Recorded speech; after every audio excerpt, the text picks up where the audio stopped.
It's late. The room is dark. The only light on your face is a screen full of other people's lives. You're not even reading anymore, just scrolling. Their trips, their wins, their good morning, their good skin, their good life. And somewhere in there, quietly, a thought. Everyone seems to have figured something out that you haven't. Here's the strange part. People have never been this connected. You can watch a stranger's whole morning from your bed. You know what they ate, where they went, who they love. And still, almost no one can remember the last time they felt truly seen. We have never been this close to each other. We have never been this alone. To see why, picture a street, late in the evening. Every house lit from inside. In one window, a family at dinner. In another, someone laughing. In another, a person just sitting by a lamp. And you can tell, even from here, that they're at ease. And you're outside. On the street, in the dark, looking in. That's the feeling. That's the phone in your hand at midnight. You, on the sidewalk of everyone else's lit-up life. It's not your fault that you look, that you compare. You came wired for it, long before you came with words for it. You didn't choose this pull. You inherited it. For most of your life as a species, your people were 30 faces, maybe 100, the ones you actually knew. Now your group is a feed that never ends, no matter how far you scroll. The same old wiring, measuring you against millions of strangers at once, with no off switch.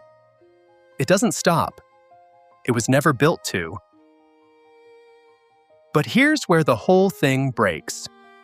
When you look into a lit window, you are not seeing someone's life.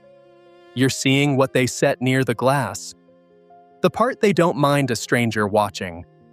You know how it's made, because you make it too. The selfie you take 11 times, fixing the light, finding the angle. And the second the shutter clicks, your face drops back to tired. One frame goes to the window, the other 10, and the tiredness stay inside. The doubt, the dread, the I have no idea what I'm doing, all of it stays in the back rooms. The ones no one walking by ever sees. And you stand out on the street, weighing everything you know about yourself against the one bright room everyone else chose to show you. Those are rigged scales. You were never going to win. We tell ourselves we go online for connection, for company, to stay close. But be honest about what you actually feel the moment after you post something. You're not waiting for a conversation. You're waiting for a number. You post, and then you check. 2 minutes later, you check again. You tell yourself you're doing something else on the phone, but you're watching the count. And if it stays low long enough, you quietly take it down, like it never happened. A like doesn't say you're loved. It says you've been noticed. A small flare sent up into the dark. I'm here. I exist. Someone can see me.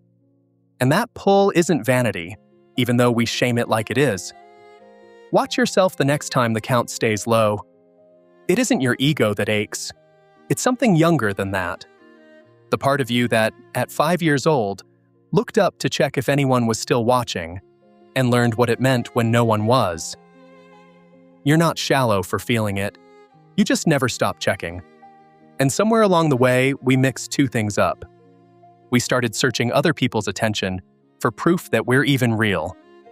Not I'm loved, just I exist, because someone looked. And here's the cost no one names. The harder you reach for that proof on the outside, the fainter your own voice gets on the inside. First, you share what matters to you. Then you share what you think will land. And one day, you can't tell the difference anymore. You stop knowing what you want. You only know what you want to be seen wanting. You spend your days chasing whatever gets noticed instead of whatever you love.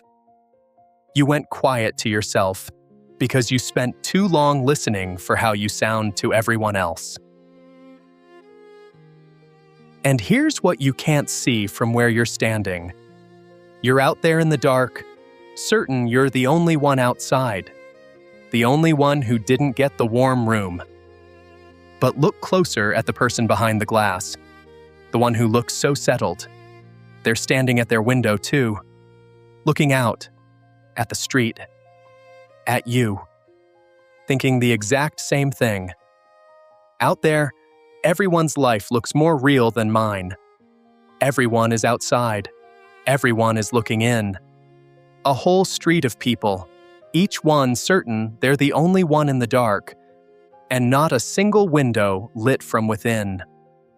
Every light was switched on for someone else walking past. So you might think the answer is the phone. Less of it, none of it. Some quieter version of it. But the phone only handed you a brighter pane of glass. It didn't teach you to stand behind it. Because the window where you set out only your good parts, you were building it long before your first account. You built it the year you learned which parts of you got a warm answer and which ones got a face that went cold. So you moved the warm parts up front, near the glass. And everything else you walked to the back of the house, where the light doesn't reach. Back then, it was the clever thing to do. A child reads the room and protects what isn't safe to show. The window kept you out of harm. It also kept you a stranger to everyone standing outside it, including the people who would have stayed. So this was never about willpower. Never about some new focus app, some cleaner screen. Underneath all of it is the same old fear. To let someone pass the glass, into the back rooms you keep dark, is to let them see the whole house. The parts you're sure are too much. The parts you're sure aren't enough. And to stand there while they look, not knowing yet if they'll move closer or quietly leave. That's the real cost. Not the phone in your hand. The nerve to be seen with the good lighting off and to keep standing if not everyone stays. So what changes? The way back starts with a question you've been stepping around for years. Not how do I look from out here? You've asked that one 1,000,000 times. The other one. The one you've never quite let yourself finish. What would it cost me to let someone see the dark windows too? That's the whole thing. Not screen time. Not willpower. The plain terror of letting one person past the glass into a room you've kept unlit since you were small and watching their face in the dark, not knowing yet what it will do. And once you've asked it, the move it asks for is smaller than you think. Not a confession. Not the whole house thrown open at once. One true line where you'd normally hang the highlight. This week has been heavy under the photo where you're smiling. It lands the opposite of how you brace for it. Show one real crack in the glass, and people don't back away. They lean in. Because no one ever moved toward a perfect window. We move toward the one with a person behind it instead of a performance. Here's what nobody tells you about walking off that street. You don't do it once.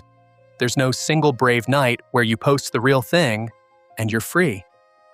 The glass goes back up by morning. It always does. Being known isn't a post you publish. It isn't a confession you survive, and then you're done. It's a small, quiet habit, letting one true thing show, then another. To one person, then maybe two. With no audience counting. Some ordinary evening, you'll notice you've stopped checking how the room looks from the street. Not because you fixed anything, because you finally went inside. If you recognized yourself out there tonight, on that sidewalk, in that blue light, here's the part you couldn't see. The street is crowded. Every person on it is sure they're standing alone. This channel is for the ones who are tired of living for other people's windows. If that's you already belong here. And if you want, tell me one thing in the comments. Not about the video, about you. What's one true thing you keep in the room you never let the light into, that you're almost ready to show someone,